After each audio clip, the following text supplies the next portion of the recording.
गुरु प्यारी सात संगत जी, आप सभी को प्यार भरी राधा स्वामी जी।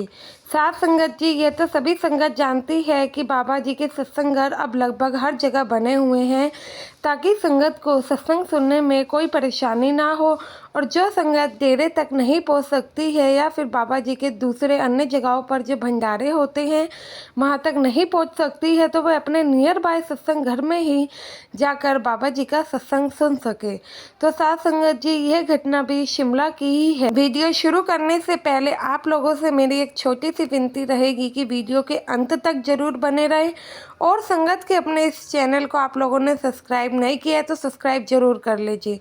फेसबुक पर देख रहे हो तो पेज को फॉलो करना ना भूले जी। तो सात संगत जी, एक सत्संगी भाई था, वह बाबा जी की बात मानता था, भजन सिमरन करता था, लेकिन वह बात गलत तरीके से ही वह भाई मानता था। तो साथ संगत, एक बार की बात है, बाबा जी शिमला में गए हुए थे। वहाँ के संगत को बाबा जी दर्शन देते हैं, सत्संग फरमाते हैं और फिर अपने रहने वाली जगह पर आकर बैठ जाते हैं। तो बाबा जी शाम होते ही एक सेवादार भाई को अपने पास बुलाते हैं और कहते हैं कि भाई, हमें यहाँ की पहाड़ियों में घूमने के लिए चलना है। सेवादार भाई कहता है कि बाबा जी, पहाड़ियों में कैसे जा सकते हैं, बाहर ठंडी का माहौल है, आपको ठंड लग जाएगी और ठंडी का सीज़न भी चल रहा है, आप बीमार हो जाएंगे। तो बाबा जी कहते हैं कि भाई, आप लोग मेरी चिंता मत करो, मुझे कुछ नहीं होगा, आप बस चलने की तैयारी करो। तो वह सेवादार भाई कहता है ठीक है। तो बाबा जी, हम कैसे जाएंगे, गाड़ी से या फिर पैदल? तो बाबा जी कहते हैं कि सिर्फ आप और मैं जाएंगे और गाड़ी निकाल लाओ। जब वह कहता है कि बाबा जी, पहाड़ियों पर गाड़ी चलाना मुझे तो अच्छे से आता नहीं है, तो फिर क्या करें, ड्राइवर साहब को भी अपने साथ में ले लेते हैं। तो बाबा जी कहते हैं कि नहीं बेटा, मेरे को आता है, आप लाओ, मैं गाड़ी चलाता हूँ।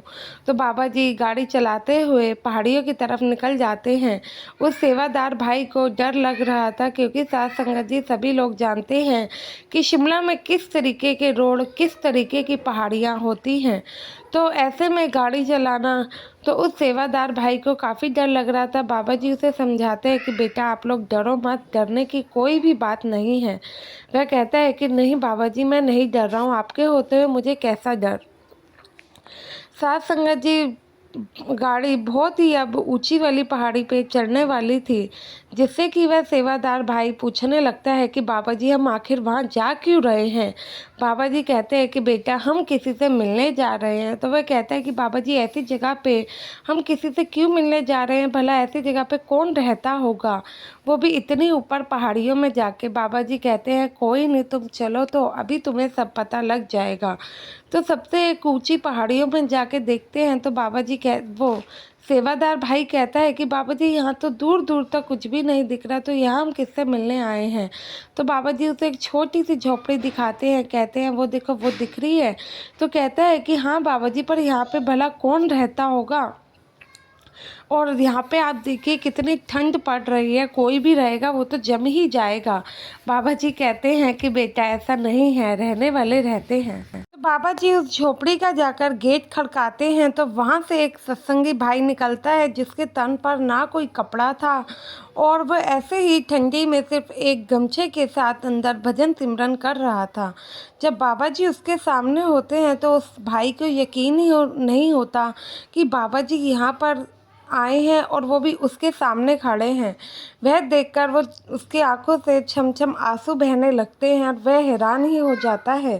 कहता है कि बाबा जी, आप यहाँ? तो बाबा जी कहते हैं कि बेटा, पहले आप बताओ, मैंने कभी भी ये कहा है कि आप एकांत में भजन सिमरन करेंगे तो अच्छा रहेगा?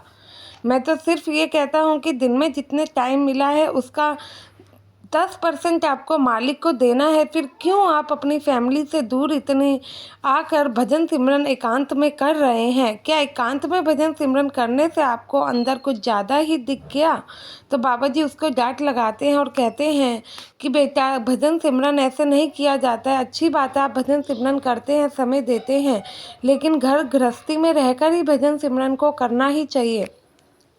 ऐसे एकांत में आप भजन सिमरन कर रहे हैं, वहाँ आपके परिवार वाले कितने परेशान हो रहे हैं, तो ये सब चीज़ें ठीक नहीं हैं। हम किसी भी सत्संगी को मैं ये नहीं कहता हूँ कि वह अपनी घर गृहस्थी छोड़कर भजन सिमरन करे या सत्संग पे आए या सेवा करे।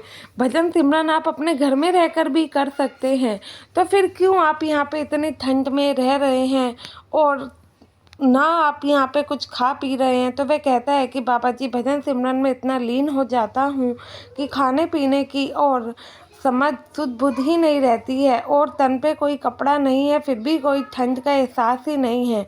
तो बाबा जी कहते हैं कि बेटा, ये तो बहुत अच्छी बात है, आपने अपने मन पे काबू पा लिया है, इसलिए आपकी ये स्थिति है, लेकिन आपको परिवार के बीच में रहकर ही ये सब करना है।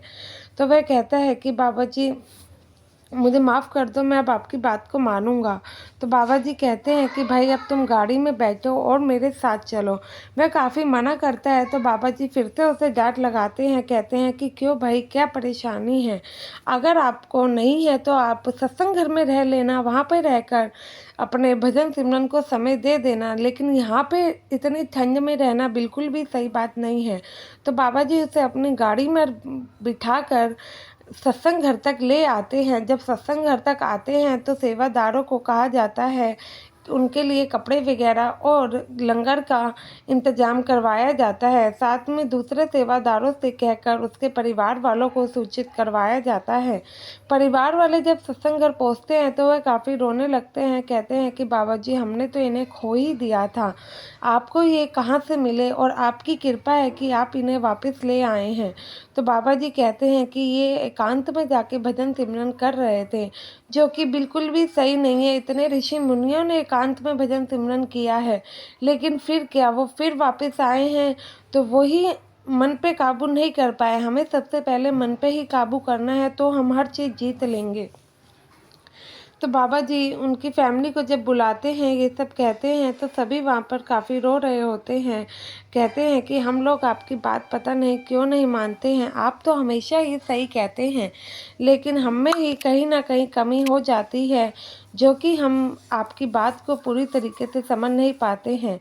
तो उस घर जो सत्संगी भाई था, उसके घर वाले काफ़ी जिद करते हैं कि वह उनके साथ घर चले, लेकिन वह जाने से मना कर देता है।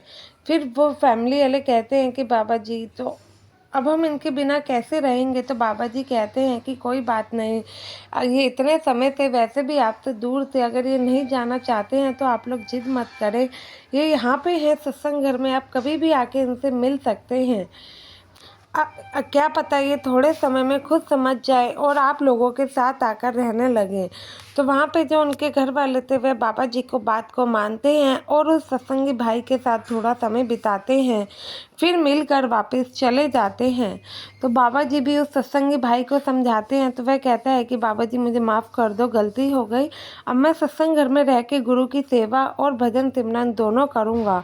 कोशिश करूँगा कि जितना भजन सिमरन ज़्यादा कर सकूँ, मैं उतने ही अपने भजन सिमरन को टाइम दूँगा। बाबा जी कहते हैं कि कोई बात नहीं, अगर आप ज़्यादा समय देना चाहते हैं तो आप दे सकते हैं, लेकिन अपने घर परिवार का भी थोड़ा सोच कर चलना। तो साथ संगत जी, बाबा जी की ये बात हमेशा ही सही है। कभी भी बाबा जी हमें कुछ छोड़ने के लिए या रहने के लिए नहीं कहते हैं। हम लोग अगर गलत मतलब लेते हों तो वो हमारा पॉइंट है, लेकिन बाबा जी हमेशा ही कहते हैं कि घर में रहकर भजन सिमरन करो, आपको सत्संग आने की भी ज़रूरत नहीं है। अगर हम सत्संग के लिए टाइम निकाल सकते हैं तो वो बहुत ही अच्छी बात है, हमें निकालना चाहिए और जाना भी चाहिए, लेकिन बाबा जी की बात को हमें हमेशा ही मानना चाहिए। आशा है ये वीडियो आप लोगों को पसंद आई होगी। वीडियो अच्छी लगी हो तो लाइक करना और कमेंट करना ना भूलें। संगत के अपने इस चैनल से ज़रूर जुड़े जी। गुरु प्यारी साथ संगत जी, आप सभी को राधा स्वामी जी।